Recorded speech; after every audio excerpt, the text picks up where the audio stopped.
You are listening to the Bell Ringers podcast on Philly Sports Reports, brought to you by SeatGeek. Here are your hosts, Colin Daly and Benjamin Goldstein.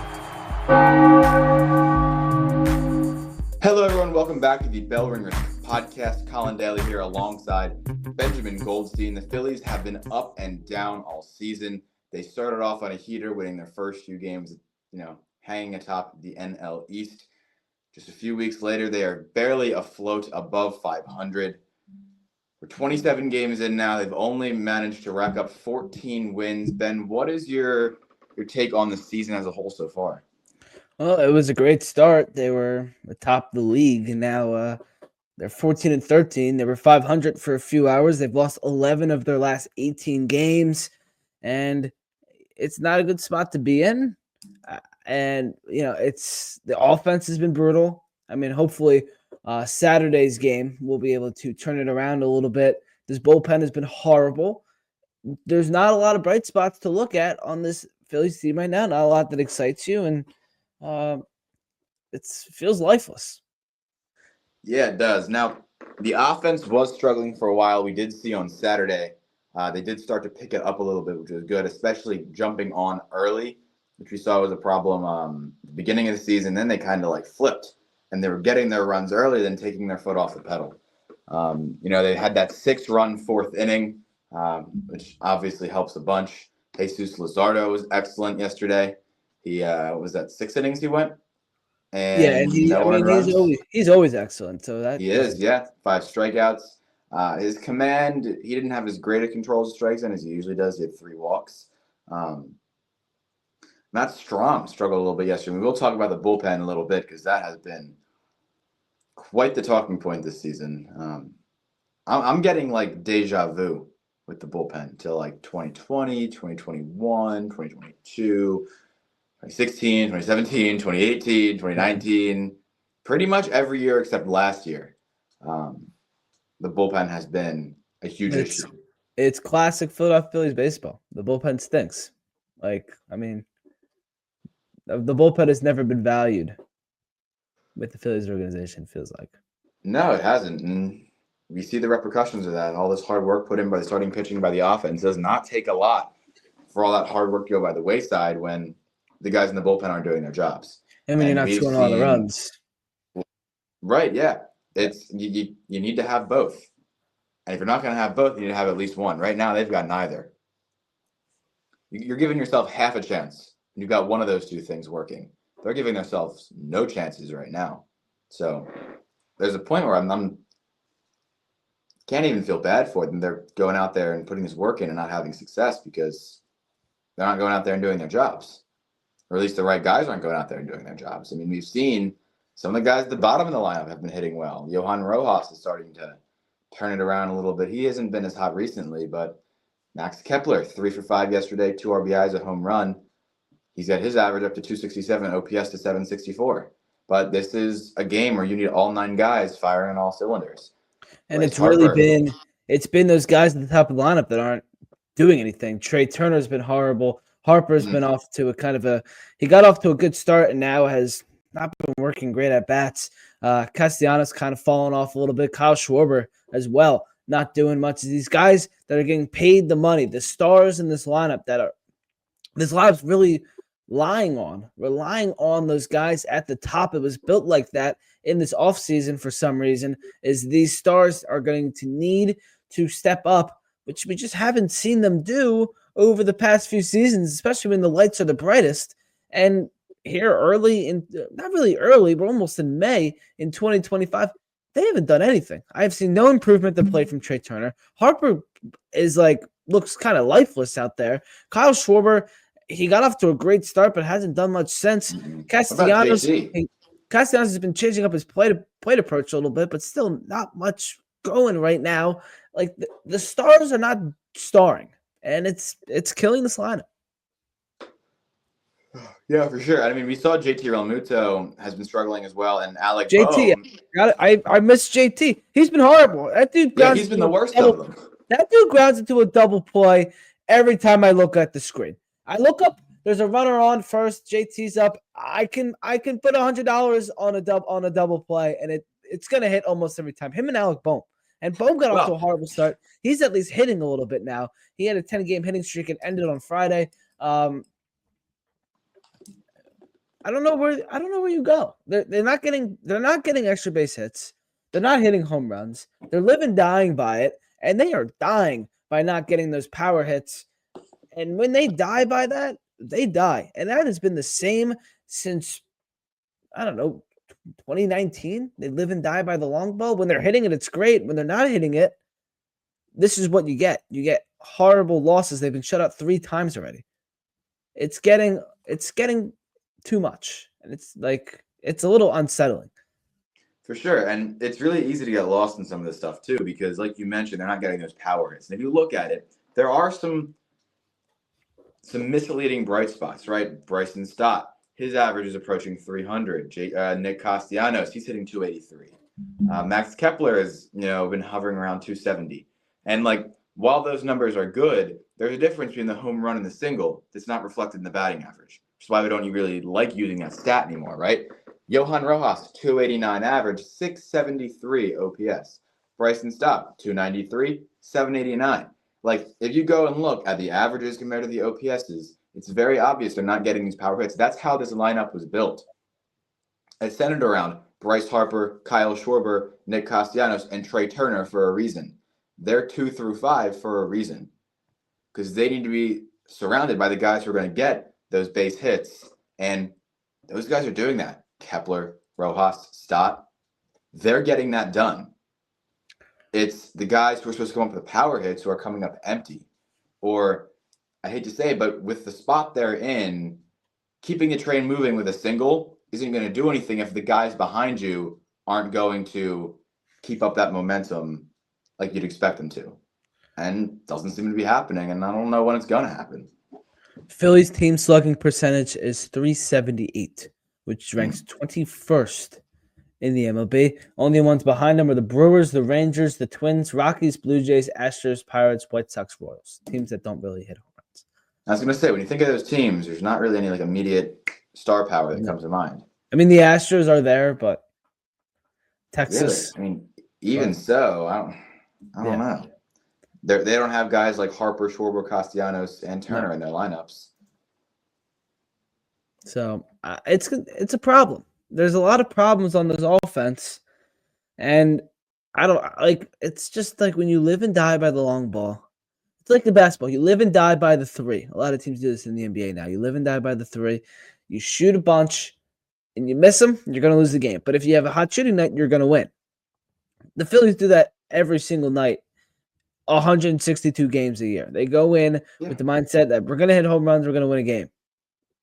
They're not doing that right now. And when they're not doing that, they're not winning. And I think Saturday in the 10-4, when you did see a little bit of a difference, you did see some runs getting driven in with some actual base hits and a little bit of small ball too by the Phillies, but that's not going to sustain. You get one of those games every once in a while, but the next game, you know what they're going to go back to? Sunday Night Baseball, forget about it. They're going to try to be slugging home runs, and it's just not going to happen, and they're probably going to lose Sunday.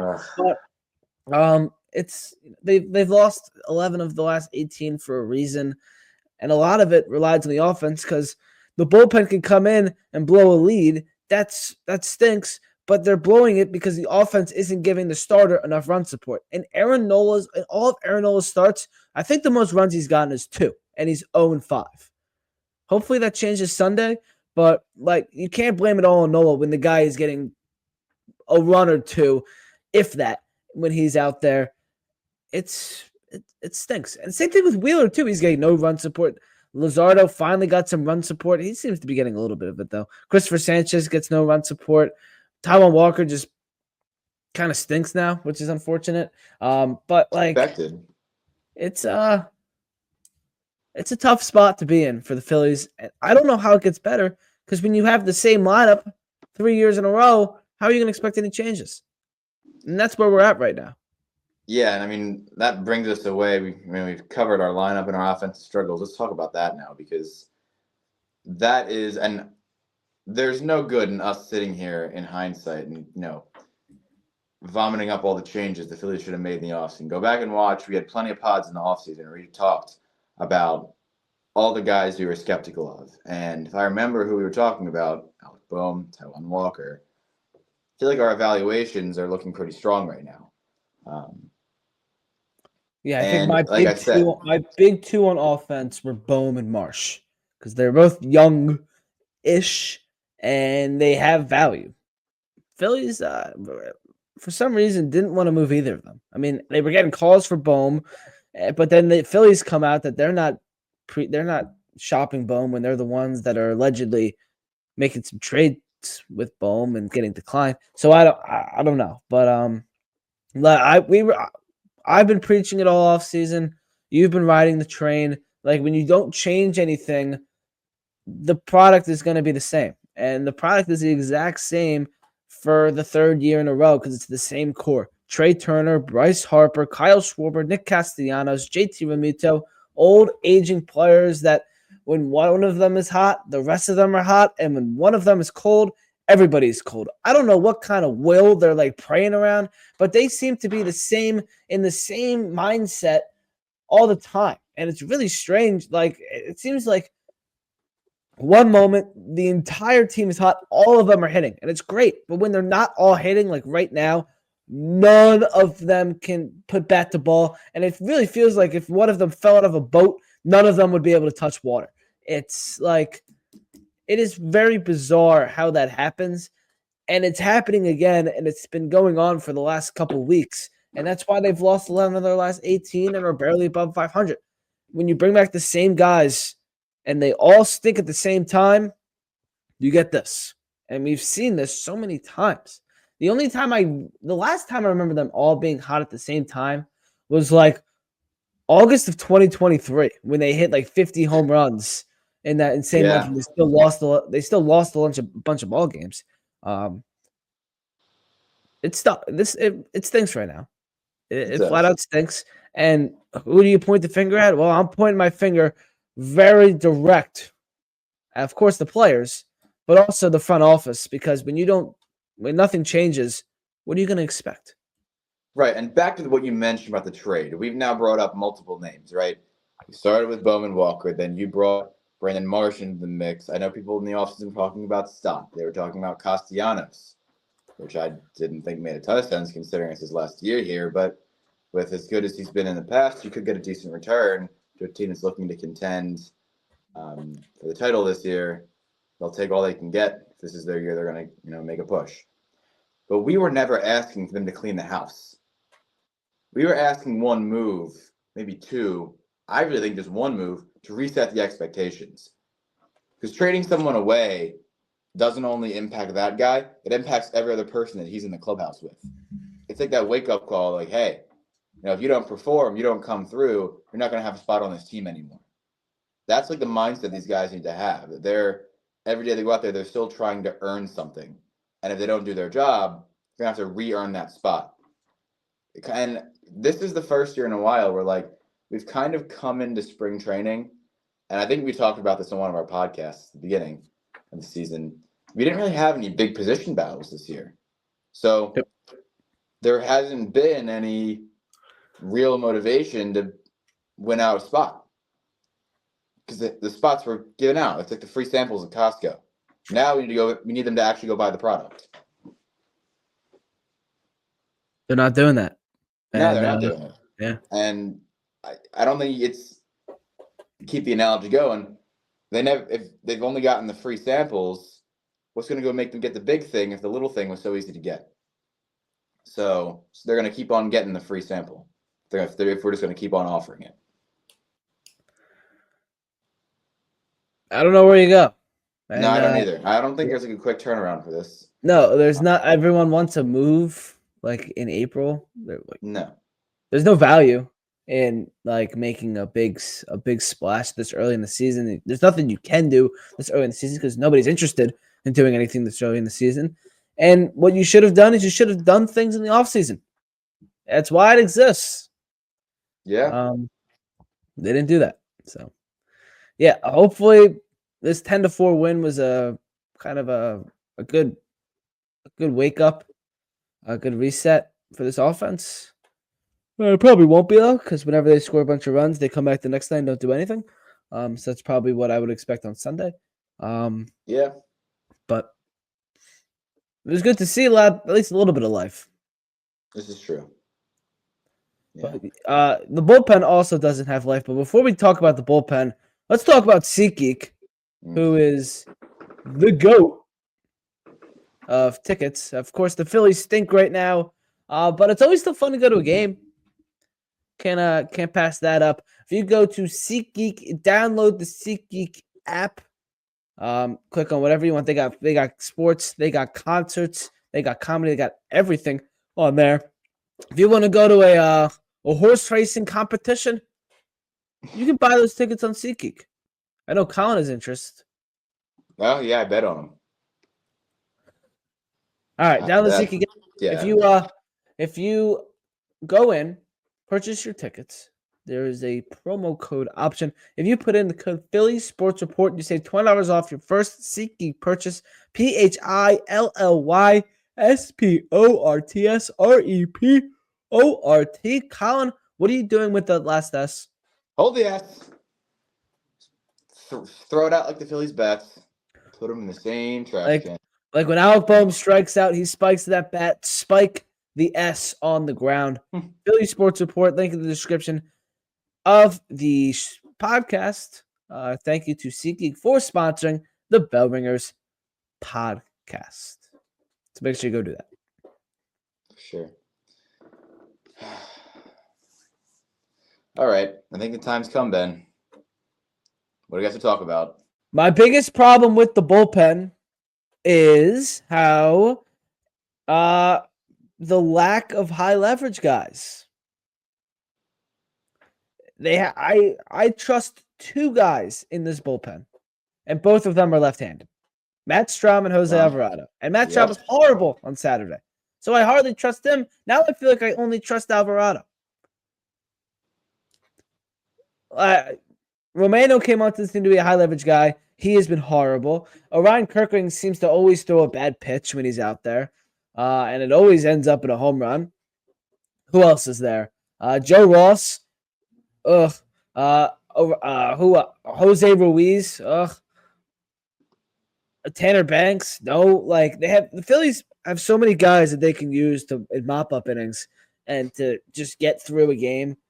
And they don't have a lot of guys that you can throw out there in the 8th and 9th inning in a high pressure situation and get through the inning without allowing at least 2 runs.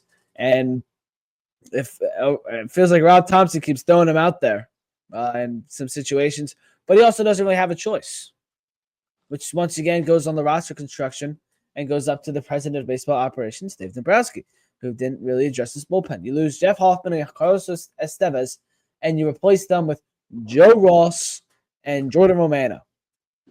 And Romano's ERA right now is 13.5 in 9.1 innings. Right. Yeah, and you can't replace 2 high leverage guys with 2 guys who are unpitchable in a high leverage spot and expect another guy to step up after they've gotten 0 experience in that role. They're not there for a reason. The Phillies in the last few years have had openings in high leverage roles. If no one stepped up in the past, these same guys have been given these opportunities and not been able to succeed. They're going to magically be able to succeed this season? No. Of course not. So, again, I don't know if this is a problem that right away you can just, plug something in and it'll be fixed. Who do you trust in this bullpen? I said my 2, kind of like 1.5. Alvarado. And Strahm. His track record last year, you have to give him some props for that. But elsewise, I don't really have anyone else on the list.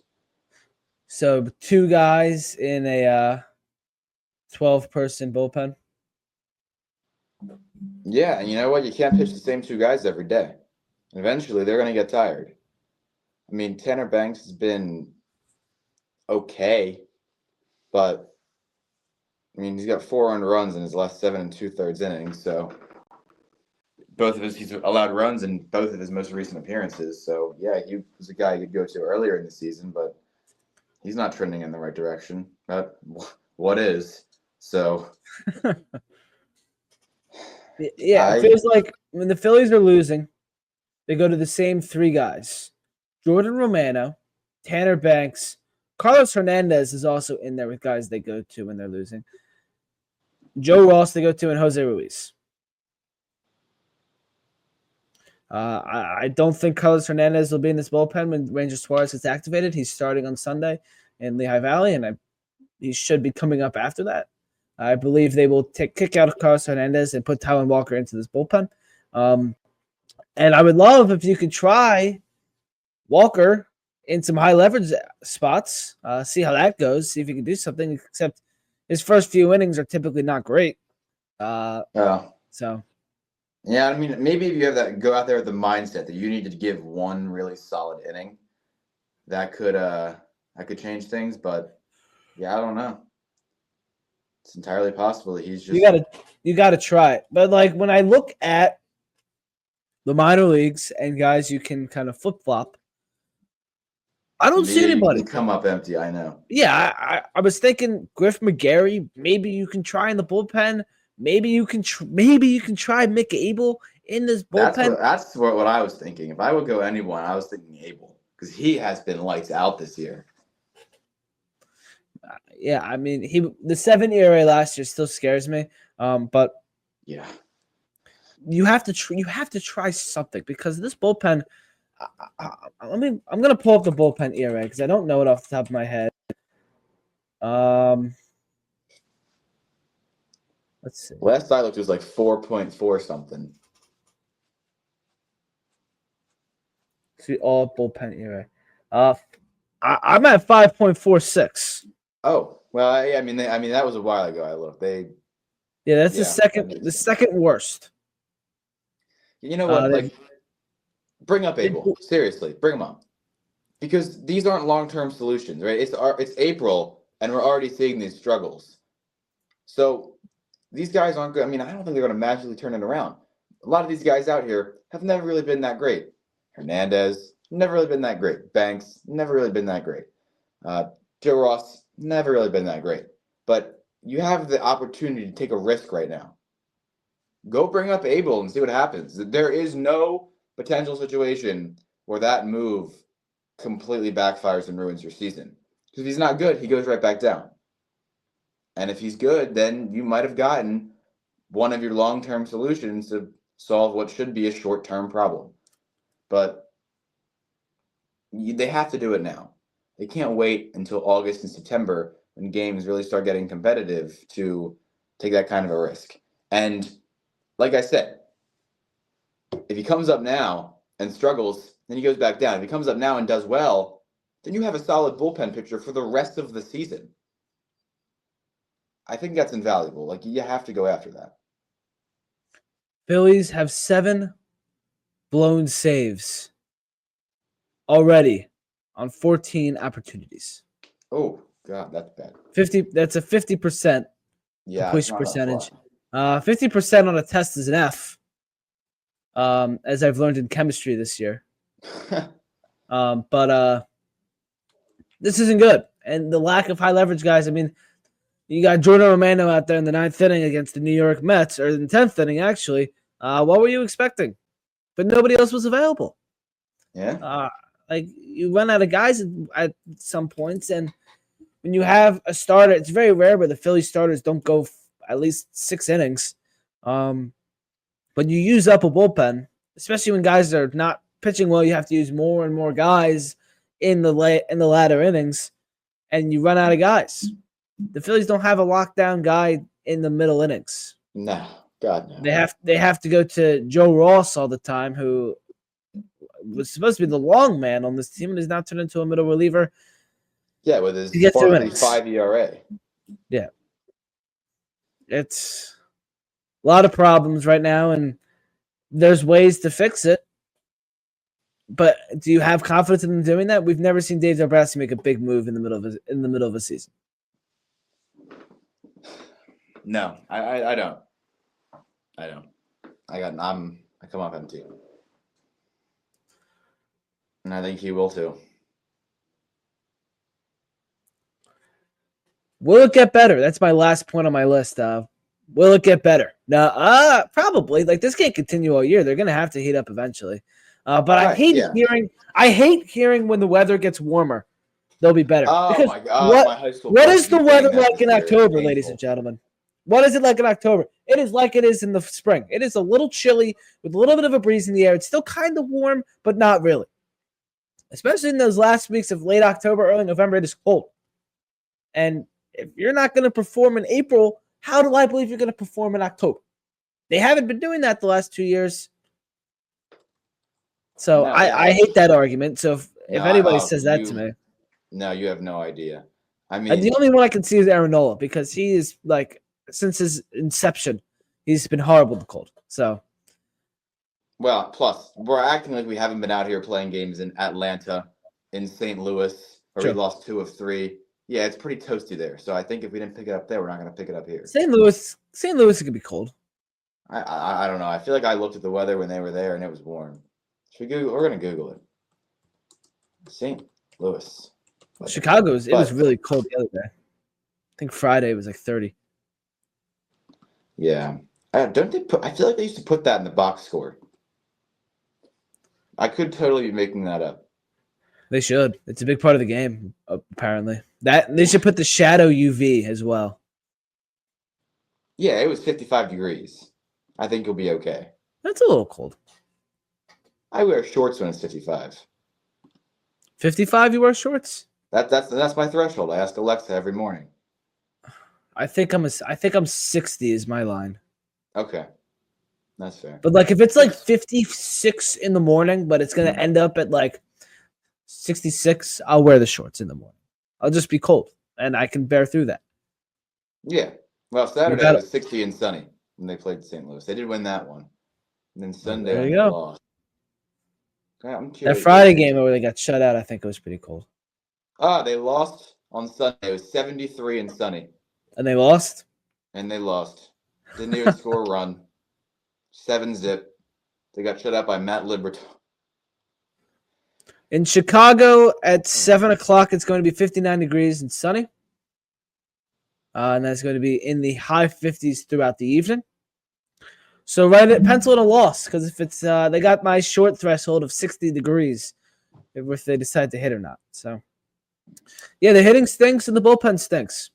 Starters have been great though. Wheeler's been great. Nola's been up and down, but he's getting better. Luzardo has been awesome. Yeah, that was awesome. That's awesome to see. That kind of came out of, I shouldn't say it kind of came out of left field, but it certainly wasn't a guarantee coming into the season. We've seen him up and down throughout his career, and the Phillies were confident they could get him right after his surgery. Or no, I'm sorry, he didn't. I get those mixed up all the time. Pitching injuries. He did not have surgery, but after his injury last year, and they managed to. So good for them. Yeah, give him some credit. Christopher Sanchez had the forearm injury in New York.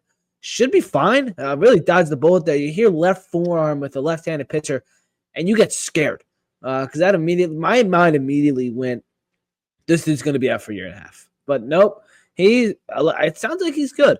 So he's probably going to miss his next start, which it is what it is. Just penciled a loss. But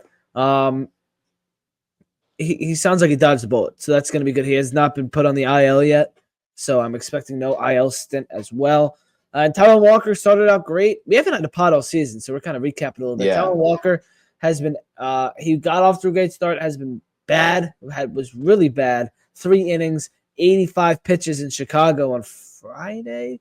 So that was bad. But Ranger Suarez should be coming up soon. He'll take over in Taijuan Walker's spot. And Walker will go to the bullpen and we'll go from there. So there's the starting rotation should be in full force in a week or 2, which is good. True. And I will say, like, looking ahead a little bit, the Phillies have a reasonable schedule coming up. They've got the Nationals, who are, the Nationals. They're getting better, like Aaron Nola you just mentioned, but still not very, I think they want to be.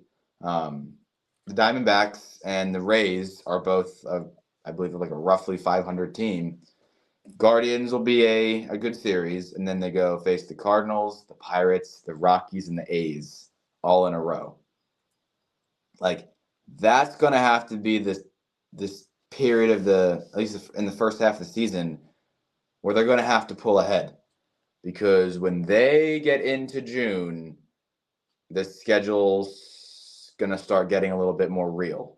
The Mets, the Braves, the Astros, the Padres, the Brewers, we'll all see in June. The Cubs again. The Cubs are playing great right now too. That's right. We do see the Cubs. So if they're going to pull ahead, May is going to have to be the time. Yeah, you want to do a couple. June's not going to be fun. No, June is going to be horrible. You want to do a few series? So we got this last Cubs game. We'll dismiss. We'll look at some series. We got 3 against Washington Tuesday, Wednesday, Thursday. Back home, which could be good. Need some home cooking. 3 games weekend series against Arizona. I'll be in the building on Saturday. Then they go to George M. Steinbrenner Field for their first game in a minor league stadium since 2020. And they play the Rays for 3. Go to Cleveland. Back home against the Cardinals. We just went through all this. Let's go up until we'll do this homestand. We'll do this homestand, and then they're away. Oh my God, another Sunday night baseball game in May. Ugh. All right, so we'll do the homestand, and then we can do. Do you want to do Rays and Guardians in this block as well? Nah, we'll pod it sometime that weekend, for sure. Okay. So let's just do the homestand then, I think. All right, so 3 against Washington, 3 against Arizona. I don't feel great. I don't. I don't know how you want me to feel good. I do think the Phillies win both these series. Because in the end, I am always the homer on this podcast, kind of sometimes. So I'll take 4-2. They lose 1 game against Washington, and they lose the City Connect game against Arizona. So that's what I got. Usually I'm the pessimist on this podcast, but I have the Phillies going 5-1. I mean, they have some real talent on this team, and they're going to have to figure it out at some point. Aaron Nola and his 6.5 ERA or whatever it is going to have to come down. Trey Turner is going to have to start hitting. Alec Boehm's going to keep his heater going. These guys are good. We've seen them year in and year out, and I realize that they're aging, but a lot of these guys are not at the point where their age is playing a huge factor, except for maybe JT Realmuto as a catcher in their performance when they're 30, 31, 32, 33 years old. So if they're going to turn it around, these are 2 good series to do it in. So I have the Phillies going 5-1. They'll lose a game against the Diamondbacks, but they need to sweep the Nationals in and out. Here's Saturday night's giveaway. Aaron Nola jersey. Whoa. So, I mean, he better turn it around. I can't pass for 14 and under anymore. No, I can't. I went to the game against the Dodgers where they gave away a beanie, and I didn't get it. My first time not being able to get it. As a 17-year-old, so I was able to stretch it a few years. There you go. And then my friend who's 6'2", who was at the game, got it. I was like, dude, you're like a giraffe. Yeah. How did you get it and I didn't? So I don't really understand that. But if you see me walking into a 14-year-old giveaway, if you're watching this, you see my hand out, just give it to me. It's going to a good cause. You got to get those. It might even end up on this backdrop one day. So yeah. All right. Yeah. Maybe we should invite the ushers onto the pod next time. Try to make it an inside job. Whoever the head of promotions is, I think it's John Brazier. You're coming on the pod. Yeah, because we spoke about John Brazier before because we want to have the food testing day for fans. That's right. Yeah. I really wanted to go to that. A lot of these teams do off-season get-togethers. The Mets have their amazing day. The Padres have something where they have a a thing in the off-season at the stadium. Phillies don't do that. I want that. I want a food testing day in the off-season with players there, with the Fanatic, and we get to talk to some players, meet some people. I think that'd be fun. As long as I meet the food, that's all I'm in it for. I need to meet the food. Have you gone any games yet? Have you tried any of the? There's not much new stuff. I mean, there's the cutlet sandwich, I think, with Kyle Schwarber. There was one thing I saw that looked really good. The I can't remember. quesadilla was weird. I haven't tried anything. There was like a new dessert or something that I thought sounded appealing. Was it the s'mores quesadilla? That was a big one. Definitely not. There was something else. I don't remember, but there's nothing really exciting. No, there's not. Yeah, no. And I feel like I saw that they put like a mocktail of some sort. They got the coffee stand.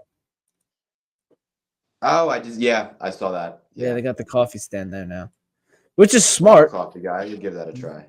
It's very smart. Well, yeah, because you dehydrate everyone and they go buy your overpriced water bottles. It's good marketing. Yeah, there you go. It's Aramark's always getting the money in the end. So. Oh yeah, always.